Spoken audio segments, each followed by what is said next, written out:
My dear students, today our discussion topic is preparation of phenol. মৰমৰ ছাত্ৰ ছাত্ৰীসকল, আমি আজি আলোচনা কৰিম ফিনলৰ প্ৰস্তুত প্ৰণালী। Generally, there are four preparative methods of phenol. Number 1 from haloarin, number 2 from benzene sulfonic acid, number 3 from diazonium salts, and last one from cumin.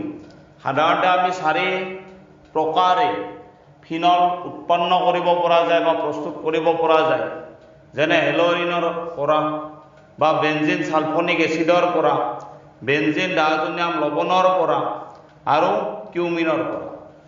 এইটো হ'ব আমাৰ কি হেলোবেনজিন অৰ ক্লোৰোবেনজিন। ক্লোৰোবেনজিনে প্ৰথমে আমাৰ কি কৰিব, এইচৰ লগত লগ লাগি HCl প্ৰডিউস ৰিলিজ কৰিব আৰু ONA পাৰ্টটো বেনজিনৰ লগত সোডিয়াম ফিনক্সাইড প্ৰডিউস কৰিব।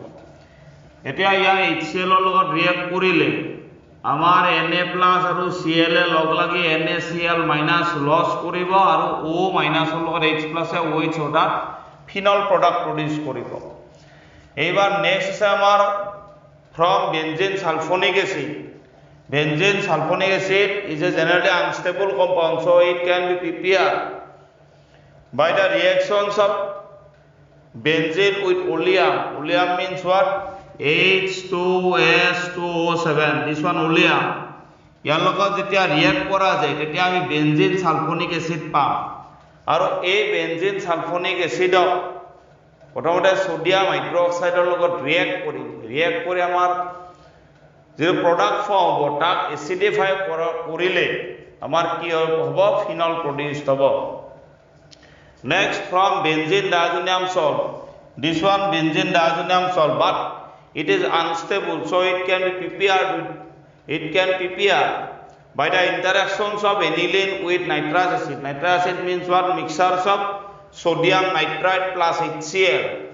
Then we get benzene diazonium chloride, which is warm with water vapor and produced alcoholic product. গতিকে আমি কি কৰা যাব, এনিলিনক যেতিয়া আমি নাইট্ৰাছ এচিডৰ লগত ৰিয়েক্ট কৰিম তেতিয়া আমাৰ বেনজিন ডায়াজোনিয়াম ক্লোৰাইড প্ৰডিউস হ'ব আৰু এই বেনজিন ডায়াজোনিয়াম ক্লোৰাইডক যেতিয়া আমি ওৱাটাৰৰ সৈতে উত্তপ্ত কৰা যাব বা ওয়াৰ্ম বা গৰম কৰা যাব তেতিয়া আমি ফিনল প্ৰডাক্ট আমি পাম। নেক্সট আছে আমাৰ কি from cumin. এইটো আমাৰ isopropyl benzene. Isopropyl benzene is considered as cumene. কিউমিনৰ লগত যেতিয়া ৰিয়েক্ট কৰা যাব তেতিয়া আমাৰ C আৰু H ৰ মাজত যে বন্ড আছে তাতে আমাৰ পেৰক্সাইড বন্ডটো প্ৰডিউস হ'ব। এই O2 লগ লাগি পেৰক্সাইড বন্ড প্ৰডিউস হ'ব। ইয়া আমি এসিডিফাইড ওয়াটাৰৰ লগত হাইড্ৰলাইসিস কৰিলে তেতিয়া আমি কি পাম, ইয়াত ফিনল প্ৰডাক্ট OH আহিব, বেনজিনৰ লগত OH আৰু এইফালে আমি পাম কি